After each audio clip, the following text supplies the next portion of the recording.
आख्याहि मे को भवानुग्ररूपो नमोऽस्तु ते देववर प्रसीद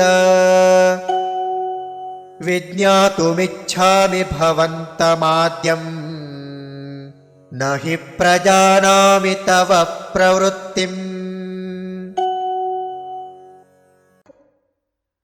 आख्याहि मे को भवान् उग्ररूपो नमः अस्तु ते देववर प्रसीद विज्ञातुम् इच्छामि भवन्तम् आद्यम् न हि प्रजानामि तव प्रवृत्तिम्।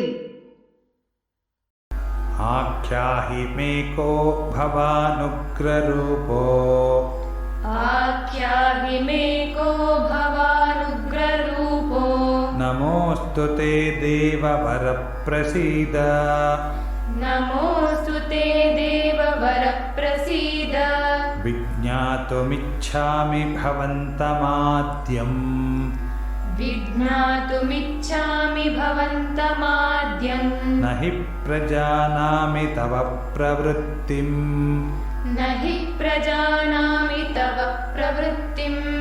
आख्याहि मे को भवानुग्ररूपो नमोऽस्तु ते देववर प्रसीद आख्याहि मे को भवानुग्ररूपो नमोऽस्तु ते देववर प्रसीद विज्ञातुमिच्छामि भवन्तमाद्यन्न हि प्रजानामि तव प्रवृत्तिम् विज्ञातुमिच्छामि भवन्तमाद्यन्न हि प्रजानामि तव प्रवृत्तिम्। आख्याहि मे को भवानुग्ररूपो नमोऽस्तु ते देववर प्रसीद विज्ञातुमिच्छामि भवन्तमाद्यन्न हि प्रजानामि तव प्रवृत्तिम्।